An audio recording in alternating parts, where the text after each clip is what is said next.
ಇತ್ತೀಚಿನ ಸಂಚಿಕೆಗಳನ್ನು ಜಾಹೀರಾತಿನ ಕಿರಿಕಿರಿ ಇಲ್ಲದೆ ನೋಡಿ.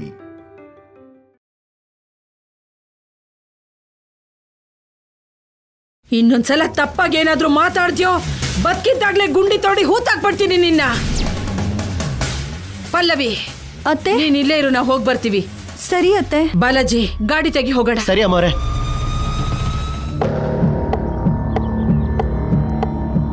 ಇದೇನತ್ಗೆ ಅತ್ತೆ ಹಾಗೆ ಕತ್ ಹಿಡ್ಕೊಂಡ್ಬಿಟ್ರು? ನಿಮ್ ಕತೆ ಬಿಡಿ, ನಿಮ್ಮನ್ನ ಹಾಗೆ ನೋಡ್ತಿದ್ರೆ ನನಗೆ ಉಸಿರೇ ಆಡ್ಲಿಲ್ಲ ಗೊತ್ತಾ. ಆದ್ರೂ ದೊಡ್ಡವರು ಸುಮ್ನೆ ಹೇಳಿಲ್ಲ ಅತ್ಗೆ, ಪಾತ್ರೆಯಲ್ಲಿ ಅಳದು ದಾನ ಮಾಡ್ಬೇಕು, ಗೋತ್ರ ನೋಡಿ ಮಕ್ಕಳನ್ನ ಕೊಡ್ಬೇಕು, ಎದುರುಗಡೆ ವ್ಯಕ್ತಿ ಬಗ್ಗೆ ಗೊತ್ತಿದ್ದು ಕೂಡ ಮಾತಾಡ್ಬಾರ್ದು ಅಂತ. ಬೆಕ್ಕು ಕುಂತಿದೆ ಅಂದ್ರೆ ಇಲ್ಲ ಹಾರ್ತಿದೆ ಅನ್ನೋ ಹಾಗೆ ನಿನಗೂ ನಾನು ಸುಲಭ ಆಗ್ಬಿಟ್ಟೆ ಅಲ್ವಾ? ಆತರ ಏನಿಲ್ಲ ಅತ್ಗೆ. ಹಾಸ್ಪಿಟಲ್ಗೆ ಹೋಗಿ ಇವ್ರು ಅಳೋದನ್ನ ಕೇಳಿ ಖುಷಿ ಪಡ್ತೀನಿ. ಎಷ್ಟು ಸಲ ಏಟ್ ಮೇಲೆ ಏಟ್ ತಿಂದ್ರು ಈ ದಮಯಂತಿ ಅದಕ್ಕೆ ಬುದ್ಧಿ ಬರೋದಿಲ್ಲ ಅನ್ಸುತ್ತೆ. ಅಮ್ಮ, ನನ್ ಮೊಮ್ಮಗಳು ಕಲ್ಯಾಣಿ ಎಲ್ಲಿದ್ದಾಳಮ್ಮ? ಹೊಟ್ಟೆಗೆ ಗಾಜಿನ ಪೀಸ್ ಚುಚ್ಕೊಂಡಿದ್ಯಲ್ಲ ಆ ಹುಡುಗಿನ? ಹೌದಮ್ಮ. ಆ ವಾರ್ಡ್ ಅಲ್ಲಿ ಇದಾರೆ, ಹೋಗಿ ನೋಡಿ. ನಡಿ.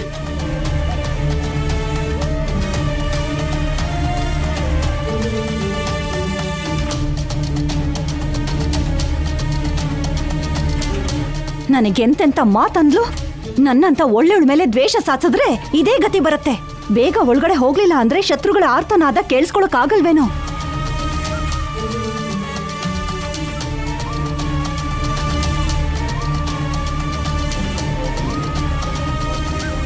ಕಲ್ಯಾಣಿ, ಅಮ್ಮ ಕಲ್ಯಾಣಿ, ಏನಿದು? ಇದೆಲ್ಲ ಹೇಗಾಯ್ತು? ಏನಾಗಿಲ್ಲ ಅಜ್ಜಿ, ಚಿಕ್ಕ ಗಾಯ ಅಷ್ಟೇ. ಚಿಕ್ಕ ಗಾಯ ಏನಮ್ಮ, ದೊಡ್ಡ ಗಾಯ ಆಗಿದೆ.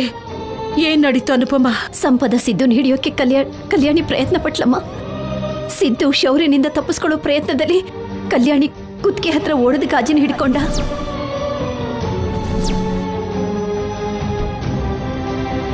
ಅವನು ಇಂಥ ಕೆಲಸ ಮಾಡಿದಾನೆ ಅಂದ್ರೆ ಅವನ್ ಮನುಷ್ಯನೇ ಅಲ್ಲ. ಅಷ್ಟಕ್ಕೂ ಸಂಪದ ಸಿದ್ದುನ ಹಿಡಿಯೋದಕ್ ಹೋಗಿದ್ಲು, ಇಲ್ಲ ಶೌರ್ಯನ್ಗವ್ರು ಸಿಕ್ಕಾಕೊಂಡ್ ಬಿಡ್ತಾರೆ ಅಂತ ತಪ್ಸೋದಕ್ ಹೋಗಿದ್ಲು, ಯಾರಿಗ್ ಗೊತ್ತು?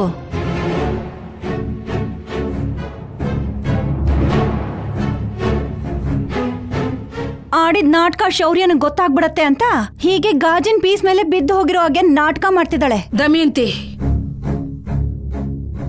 ಒಂದು ಕಡೆ ದೇಹಕ್ಕೆ ಗಾಯ ಆಗಿ ಕಲ್ಯಾಣಿ ಆಗಿದ್ರೆ ಮತ್ತೆ ನಿನ್ ಮಾತಿಂದ ಮನ್ಸು ಗಾಯ ಮಾಡ್ಬೇಡ.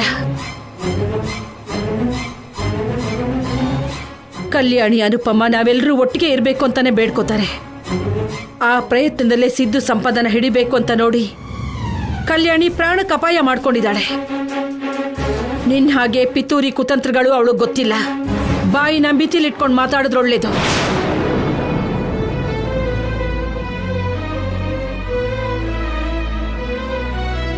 ಹೇಳಿ ಡಾಕ್ಟ್ರೇ, ನಮ್ ಕಲ್ಯಾಣಿಗೇನು ಅಪಾಯ ಇಲ್ಲ ಅಲ್ವಾ? ಏನೂ ಇಲ್ಲ ಮೇಡಮ್. ಲಕ್ಕಿಯಾಗಿ ಗಾಜಿನ ಪೀಸ್ 1 ಇಂಚ್ ಮಾತ್ರ ಒಳಗೆ ಹೋಗಿತ್ತು. ಟ್ರೀಟ್ಮೆಂಟ್ ಮಾಡಿ ಬ್ಯಾಂಡೇಜ್ ಕೂಡ ಹಾಕಿದ್ದೀನಿ. 2 ದಿನ ರೆಸ್ಟ್ ತಗೊಂಡ್ರೆ ಎಲ್ಲ ಸರಿ ಹೋಗುತ್ತೆ. 2 ದಿನ ಮನೆ ಕೆಲಸ ಮಾಡದೆ ದೂರ ಇದ್ರೆ ಒಳ್ಳೆಯದು.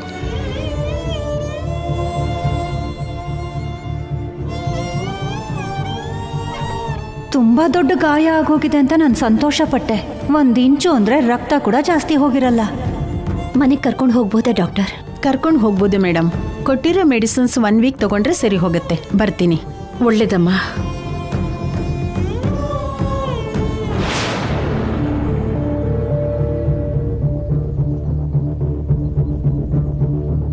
ಇವಾಗ ಏನಾಯ್ತಂತ ಅಜ್ಜಿ? ನನಗೇನೂ ಆಗಿಲ್ಲ, ಅಳೋದ್ ನಿಲ್ಸು.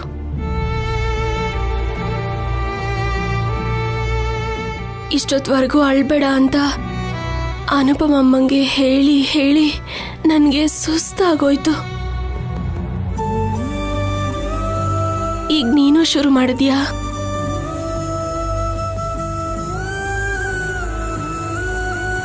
ಆಫೀಸರ್, ಮನೆಗೆ ಹೋಗೋಣ. ಇಲ್ಲೇ ಇದ್ರೆ ಅಜ್ಜಿ ಅಮ್ಮ ಅಳ್ತಾನೆ ಇರ್ತಾರೆ.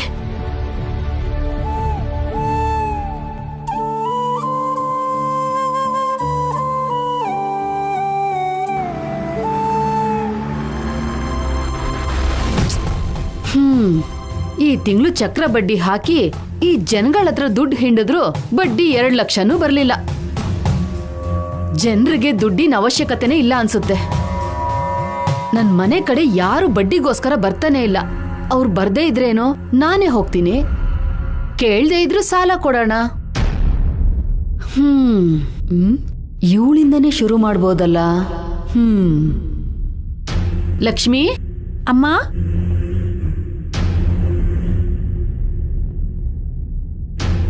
ಏನಮ್ಮ ಅವ್ರೆ? ಈ ತಿಂಗಳು ಯಾರ್ದೋ ಮದ್ವೆ ಇದೆ ಅಂತ ಊರ್ಗ್ ಹೋಗ್ಬೇಕು ಅಂತ ಹೇಳ್ದೆ. ಹೌದು ಅಮ್ಮ ಅವ್ರೆ, ನಮ್ಮ ಯಜಮಾನ್ರ ಅಕ್ಕನ ಮಗಳದು. ಅಯ್ಯೋ, ಹಾಗಾದ್ರೆ ಖರ್ಚು ತುಂಬಾನೇ ಇರುತ್ತೆ.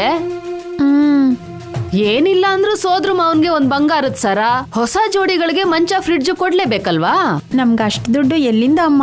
ಒಂದ್ 20,000 ಉಡುಗೊರೆ ಕೊಡ್ತೀವಿ ಅಷ್ಟೇ. ಹಾಗ್ ಮಾಡಿದ್ರೆ ನಿನ್ ಗಂಡನ ಅಕ್ಕ ನಿನ್ ಮೇಲೆ ಬೇಕು ಅಂತಾನೆ ಇಲ್ಲ ಸಲ್ಲದ್ ಚಾಡಿ ಹೇಳ್ತಾಳೆ. ಆಮೇಲೆ ನಿನ್ ಜೀವನನೇ ಹಾಳಾಗುತ್ತೆ ಹೇಳ್ತಾ ಇದ್ದೀನಿ. ಆಮೇಲೆ ಅಮ್ಮನವ್ರೆ ನನ್ ಜೀವನ ಹೀಗಾಯ್ತು ಅಂದ್ರೆ ನಾನು ಏನು ಮಾಡಕ್ಕಾಗಲ್ಲ. ಅದಕ್ಕೆ 1-2 ಲಕ್ಷ ಕೊಟ್ಟು ಎಲ್ಲಾನು ತಗೊಂಡ್ ಹೋಗು. ನಿನ್ ಒಳ್ಳೆ ಹೆಸರು ಬರುತ್ತೆ, ನಿನ್ ಜೀವನನು ಚೆನ್ನಾಗಿರುತ್ತೆ. 2 ಲಕ್ಷ ಅಂದ್ರೆ ಈಗಿಂದೀಗ್ಲೇ ನಾನಿಲ್ವಾ? ತಗೋ, ಈ 2 ಲಕ್ಷ ಇಟ್ಕೋ. ಅಮ್ಮ, ಅದು ಬಡ್ಡಿ ಬಗ್ಗೆ ಯೋಚನೆ ಮಾಡ್ಬೇಡ. ಧರ್ಮ ಬಡ್ಡಿನೇ, 10 ರೂಪಾಯಿ ಅಷ್ಟೇ. ಅದು ಅಲ್ಲದೆ ನಿನ್ಗೋಸ್ಕರ ತಗೊಂಡು ಹೋಗು. ಸರಿ ಅಮ್ಮ ಅವರೇ.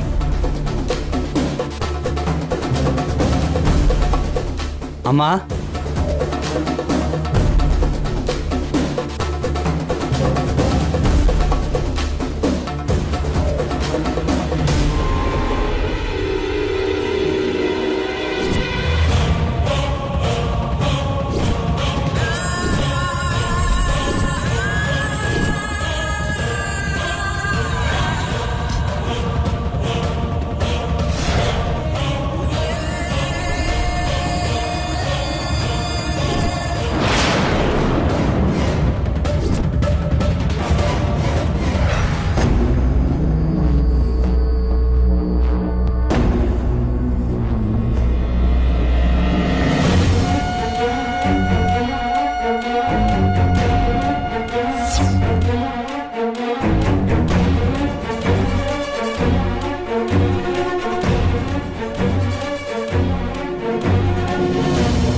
ಏನೋ ನೀನು ಒಬ್ನೇ ಬರ್ದೆ ಇವಳನ್ನು ಕರ್ಕೊಂಡ್ ಬಂದಿದ್ಯಾ?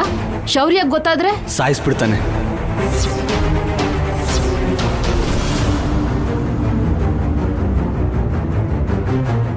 ಹೌದಮ್ಮ, ನಾನು ಸಂಪದ ಎಲ್ಲಿದ್ದೀವಿ ಅಂತ ಶೌರ್ಯ ಗೊತ್ತಾದ್ರೆ ನಮ್ಮನ್ನು ಸಾಯಿಸ್ತಾನೆ.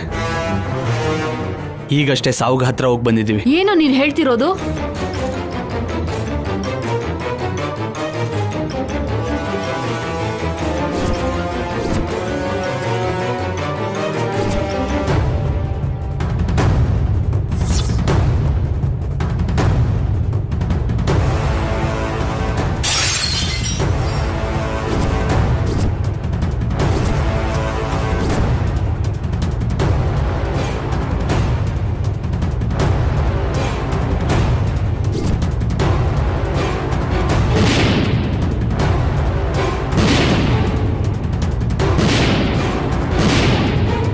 ಇದೆಲ್ಲ ನೀನ್ ಅಂಟಿಸ್ಕೊಂಡಿರೋ ದರಿದ್ರ ಅಲ್ವಾ? ಇಷ್ಟಕ್ಕೂ ಮದ್ವೆ ಆಗಿರೋಳ್ನ ಪ್ರೀತಿಸೋದ್ಯಾಕೆ, ಓಡೋಗೋದ್ಯಾಕೆ? ಅಂತ ಕರ್ಮ ನಿನ್ಗೇನ್ ಬಂದಿರೋದು? ಇವಳಿಂದ ನಿನ್ಗೇನ್ ಲಾಭ ಹೇಳು? ಅದೇ ಆ ಕಲ್ಯಾಣಿನ ಮದ್ವೆ ಮಾಡ್ಕೊಂಡಿದ್ರೆ ವರದಕ್ಷಿಣೆಯನ್ನು ಬರ್ತಿತ್ತು, ಆ ಮನೆ ಮೇಲೆ ನಮ್ಗೆ ಅಧಿಕಾರನೂ ಇರ್ತಿತ್ತು. ಇವಾಗ ನೋಡು, ಇವಳನ್ನ ಪ್ರೀತಿ ಮಾಡಿದಕ್ಕೆ ರೋಡ್ ಮೇಲೆ ಬಂದಿದ್ಯಾ. ಜೀವಕ್ಕೋಸ್ಕರ ಒದ್ದಾಡ್ತಾ ಇದ್ಯಾ? ಅಲ್ಲ ನಿನ್ಗೇನೆ ಕೇಳ್ಗಾಲ ಬಂದಿರೋದು? ಅಮ್ಮ. ನನ್ ಮಗನ್ ಬಲೆಗೆ ಹಾಕೊಂಡಿದ್ಯಾ? ಇಷ್ಟಕ್ಕೂ ನಿನ್ ಗಂಡ ಚೆನ್ನಾಗಿ ನೋಡ್ಕೊಂಡಿದ್ನಲ್ಲ. ಅಮ್ಮ, ನಾನೇ ಇವಳನ್ನ ಮನೆಯಿಂದ ಹೋಗೋಣ ಅಂತ ಕರ್ಕೊಂಡು ಹೋದೆ. ಏನಾದ್ರೂ ಹೇಳೋದಾದ್ರೆ ನಂಗೆ ಹೇಳು, ಇವಳಿಗಲ್ಲ. ನೀನ್ ಬಾ ಅಂತ ಹೇಳ್ದೆ ಕಣೋ, ಇವಳಿಗಾದ್ರೂ ನಾಚಿಕೆ ಬೇಡ್ವಾ? ಒಳಗಡೆ ಬರೋಕ್ ಬಿಡ್ತೀಯಾ? ಇಲ್ಲ ಅಂದ್ರೆ ಹೊರಗಡೆ ಹೋಗಿ ಶೌರ್ಯನ ಕೈಯಲ್ಲಿ ಸಾಯಿ ಅಂತ್ಯಾ? ನನಗೆ ಗೊತ್ತು ನಿಂಗೆ ನಂಗಿಂತ ದುಡ್ಡಿನ ಮೇಲೆ ಪ್ರೀತಿ ಜಾಸ್ತಿ ಅಂತ. ನನಗೆ ಗೊತ್ತಿದ್ದು ಸಂಪದ ಅಂತ ಕರ್ಕೊಂಬಂದೆ ನೋಡು. ನಂದು ತಪ್ಪು. ಶೌರ್ಯನ ಕೈಯಲ್ಲಿ ನಾನು ಸತ್ತೋದೆ ಅನ್ನೋ ಸಾವಿನ ಸುದ್ದಿ ಕೇಳಕ್ಕೆ ಸಿದ್ಧವಾಗಿರು. ಕನಿಷ್ಠ ನನ್ನ ಹೆಣ ತಗೊಂಡು ಹೋಗೋಕ್ಕಾದ್ರೂ ಬರ್ತೀಯಾ? ಇಲ್ಲ ಅಂದ್ರೆ ಕರ್ಮಕಾಂಡ ಮಾಡೋದಕ್ಕೆ ದುಡ್ಡು ಖರ್ಚಾಗುತ್ತೆ ಅಂತ ಬರ್ದೇ ಇರ್ತೀಯಾ? ಏನೋ ಮಾತಾಡ್ತಿದ್ಯಾ? ನಾನು ಹೊರಗಡೆ ಹೋದ್ರೆ ನಡೆಯೋದು ಅದೇ ಅಮ್ಮ. ನನ್ ಸಂಪಾದನೆ ಮಾಡಿರೋದೆಲ್ಲ ನಿನ್ಗೋಸ್ಕರನೇ ಅಲ್ವೇನೋ? ನಾನು ನಿನಗೆ ಬೇಕು ಅಂದರೆ ಸಂಪಾದನೂ ನಮ್ಮ ಜೊತೆನೇ ಇರ್ತಾಳೆ. ಒಳಗಡೆ ಬಾ ಅಂತ್ಯಾ, ಬೇಡ ಅಂತ್ಯಾ?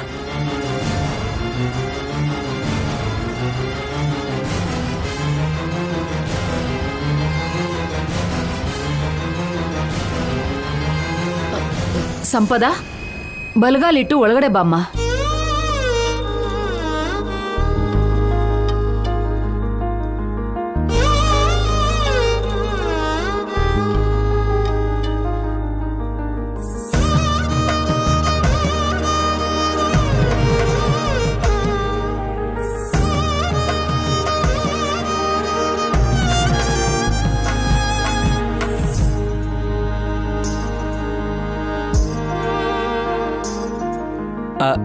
ಸ್ಯಾಮ್, ನೀನು ಬ್ಯಾಗ್ ತೊಗೊಂಡು ಒಳಗಡೆ ಹೋಗು. ನಾನು ಒಂದು ಸ್ವಲ್ಪ ಅಮ್ಮ ಹತ್ರ ಮಾತಾಡಿ ಬರ್ತೀನಿ.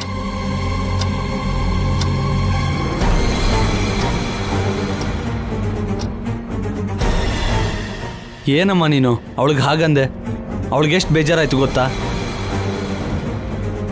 ನೀನು ದುಡ್ಡು ಬಗ್ಗೆನೇ ಯೋಚನೆ ಮಾಡ್ತಿದ್ರೆ ನಾನು ಅವಳನ್ನ ಹೀರೋಯಿನ್ ಮಾಡ್ತಿದ್ದೀನಮ್ಮ. ಅವಳು ಹೀರೋಯಿನ್ ಆದ್ರೆ ನಮ್ಗೇನ್ ಲಾಭ? ಅಮ್ಮ, ಕಲ್ಯಾಣಿ ನಿನ್ನ ಸೊಸೆಯಾಗಿ ಬಂದರೆ ಒಂದ್ಸಲಿ ಮಾತ್ರ ಕೋಟಿ ರೂಪಾಯಿ ಬರುತ್ತೆ.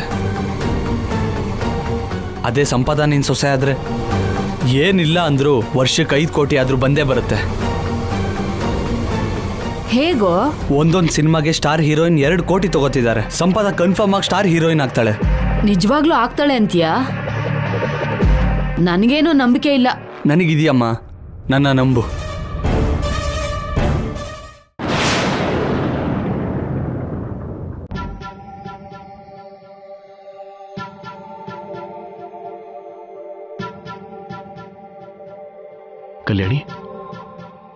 ಕಲ್ಯಾಣಿ, ಜ್ಯೂಸ್ ಕುಡಿತೀಯಾ? ಇದ್ದಳು.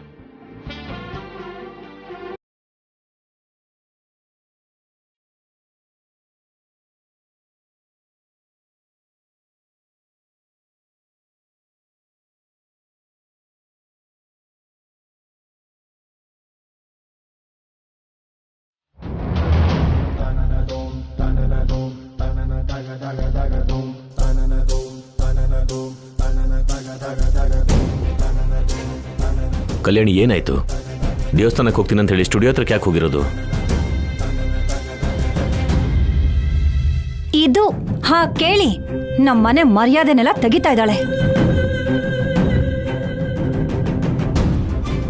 ನೀನ್ ಸ್ವಲ್ಪ ಸುಮ್ಮನೆ ಇರ್ತೀಯಾ? ಆರೋಗ್ಯ ಸರಿ ಇಲ್ಲ ಅಂದ್ರೂ ನಿನಗೆ ನಿನ್ ಜಗಳನೇ ಮುಖ್ಯ ಅಲ್ಲ? ಅಮ್ಮ ಕಲ್ಯಾಣಿ, ಮನೆಯವ್ರನ್ನ ಬೇಡ ಅನ್ಕೊಂಡು, ಹೆತ್ತವ್ರು ಬೇಡ ಅನ್ಕೊಂಡು ಹೊರಟೋಗಿರೋರ ಬಗ್ಗೆ ನಿನಗೆ ಯಾಕಮ್ಮ?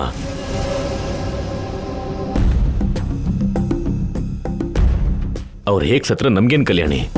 ನಿನ್ ಜೀವನ ಏನಂತ ನೀನ್ ನೋಡ್ಕೋ ಕಲ್ಯಾಣಿ. ನಿನ್ ಪಕ್ಕದವ್ರು ಚೆನ್ನಾಗಿರ್ಬೇಕು ಅಂತ ನೀನ್ ಅನ್ಕೊಂಡ್ರೆ ಸರಿ ಹೋಗಲ್ಲ. ಅವರು ಅನ್ಕೋಬೇಕು. ಎಲ್ರೂ ಪ್ರೀತಿನ ನೋಡ್ಕೋತಿದ್ದ ಅನುಪಮ್ಮ ಅವಳ ಜೀವನ ಹೇಗಾಯ್ತು ಅಂತ ನೋಡಿದ್ಯಲ್ಲ. ಅಷ್ಟಕ್ಕೂ ಸಿದ್ದು ಸಂಪದ ಬಗ್ಗೆ ಮರ್ತೋಗು ಕಲ್ಯಾಣಿ.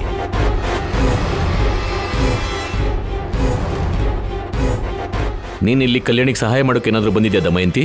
ಇಲ್ವಲ್ಲ? ಮತ್ತಿಲ್ಲೇನ್ ಕೆಲ್ಸ? ನಡಿ. ಅಯ್ಯೋ, ನಡಿ ಅಂದೆ.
Take care.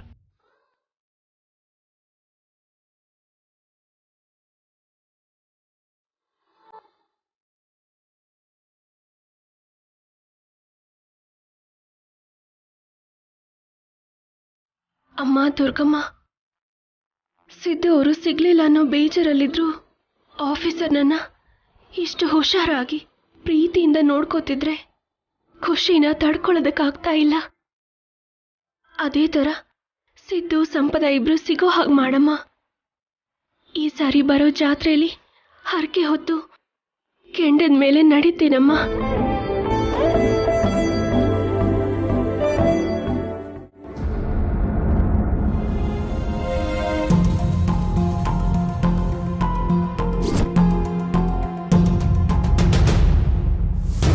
ಕಲ್ಯಾಣಿಗೆ ಏನೂ ಆಗಲ್ಲ ಅಂತ ಡಾಕ್ಟರ್ ಹೇಳಿದಾರಲ್ವ ಪಾರ್ವತಿ? ಏನೂ ಆಗಲ್ಲ, ಭಯಪಡಬೇಡ. 2 ದಿನದಲ್ಲಿ ಗಾಯ ಕೂಡ ವಾಸಿ ಆಗುತ್ತೆ. ಆ ಈಶ್ವರನ ದಯೆಯಿಂದ ಕಲ್ಯಾಣಿಗೆ ದೊಡ್ಡ ಗಾಯ ಆಗಿಲ್ಲ ರೀ. ಅದೇ ಗಾಯ ದೊಡ್ಡದಾಗಿದ್ರೆ ಆ ಸಿದ್ದು ನಮ್ಮನೆಗೆ ಶನಿ ತರ ಕಾಲಿಟ್ಟ. ಅವನಿಂದನೇ ನಮ್ಮನೇಲಿ ಸಮಸ್ಯೆಗಳು ಶುರುವಾಯ್ತು. ಹೋಗ್ಲಿ ಪಾಪ, ಪಲ್ಲವಿಗೆ ಜೊತೆಯಾಗಿದ್ದು ಓದ್ಕೋತಾನೆ ಅಂತ ಆಶ್ರಯ ಕೊಟ್ವಿ. ಆದ್ರೆ ಅವನು ಉಂಡು ಮನೆಗೆ ದ್ರೋಹ ಮಾಡ್ದ. ಸಂಪದನ ಅವನು ಕರ್ಕೊಂಡು ಹೋಗಿ ಶೌರ್ಯ ಕಲ್ಯಾಣಿ ಜೀವನನ ನಾಶ ಮಾಡ್ದ. ಈ ಮನೆನ 2 ಭಾಗ ಮಾಡ್ದ. ಮೊನ್ನೆ ಅಷ್ಟೇ ಕಳ್ಳತನಕ್ಕೆ ಬಂದಿದ್ದ. ಇವತ್ತು ಕಲ್ಯಾಣಿನ ಸಾಯಿಸ್ಬೇಕು ಅಂತ ನೋಡ್ದ. ಅವನ್ನ ಏನ್ ಮಾಡಿದ್ರು ಪಾಪ ಇಲ್ಲ ರೀ. ಎಲ್ಲಿ ಅವನು ಯಾರ ಜೀವನಕ್ಕಾದ್ರೂ ತೊಂದರೆ ಮಾಡ್ಬಿಡ್ತಾನೋ ಏನೋ ಅಂತ ತುಂಬಾನೇ ಭಯ ಪಟ್ಕೊಂಡಿದ್ದೆಮ್ಮ. ಭಯ ಪಡ್ತಿದ್ರೆ ಭಯ ಪಡಿಸ್ತಾನೆ ಇರ್ತಾರೆ ಅನುಪಮ. ಧೈರ್ಯವಾಗಿ ಎದುರಿಸಿ ನಿಲ್ಬೇಕು. ಕಲ್ಯಾಣಿ ಹಾಗೆ ಎದುರು ನಿಂತ್ಕೊಂಡು ಅವನನ್ನು ಹಿಡಿಬೇಕು ಅನ್ನೋ ಪ್ರಯತ್ನದಲ್ಲೇನೆ ಈ ರೀತಿಯೆಲ್ಲ ಆಗಿದ್ದು. ಆದ್ರೆ ಪಾಪದ ಕೂಡ ಯಾವತ್ತಾದ್ರೂ ಒಂದು ದಿನ ತುಂಬುತ್ತೆ ಅಪ್ಪ. ಅವತ್ತು ಅವನು ಶೌರ್ಯನ ಕೈಲಿ ಸಿಕ್ಕಾಕೊಂಡ್ರೆ ಆವಾಗ ಅವನು ಶಿಕ್ಷೆ ಅನುಭವಿಸೋದು ಸತ್ಯ. ಅಂತವನ್ಗೆ ಮಾಮೂಲಿ ಶಿಕ್ಷೆ ಕೊಡೋದಲ್ಲಮ್ಮ, ಗಲ್ ಶಿಕ್ಷೆ ಕೊಡಬೇಕು. ಇದರಲ್ಲಿ ನಿನ್ ತಪ್ಪು ಕೂಡ ಇದೆ ಅನುಪಮ. ಅವನ ಬಗ್ಗೆ ಗೊತ್ತಿದ್ದು ಕೂಡ ನೀನು ಕಲ್ಯಾಣಿ ಸೇರಿ ಅವನ್ನ ಹಿಡಿಬೇಕು ಅಂತ ಹೇಗೆ ಅನ್ಕೊಂಡ್ರಿ? ಒಂದು ಮಾತಾದ್ರೂ ಶೌರ್ಯಂಗೆ ಹೇಳ್ಬೇಕಾಗಿತ್ತಲ್ವಾ? ಮನುಷ್ಯರನ್ನೇ ಸಾಯಿಸೋಷ್ಟು ಕೆಳಮಟ್ಟಿಗೆ ಇಳಿತಾನೆ ಅನ್ಕೊಂಡಿರ್ಲಿಲ್ಲಮ್ಮ. ಎಲ್ಲೋ ಇರೋರ್ನ ಕರೆಸಿ ಶೌರ್ಯನ ಹಿಡ್ಕೊಡ್ಬೇಕು ಅನ್ನೋ ಪ್ರಯತ್ನ ಪಟ್ಲು ಕಲ್ಯಾಣಿ. ಆದ್ರೆ ಅಷ್ಟರಲ್ಲಿ ಇದೆಲ್ಲ ಆಗೋಯ್ತು. ಇನ್ಯಾವತ್ತೂ ಇಂಥ ಕೆಲಸ ಮಾಡಬೇಡಿ. ಒಂದು ವೇಳೆ ಕಲ್ಯಾಣಿ ಮಾಡಿದ್ರು ಬೇಡ ಅಂತ ಎಚ್ಚರಿಸು. ಸರಿಮ್ಮ.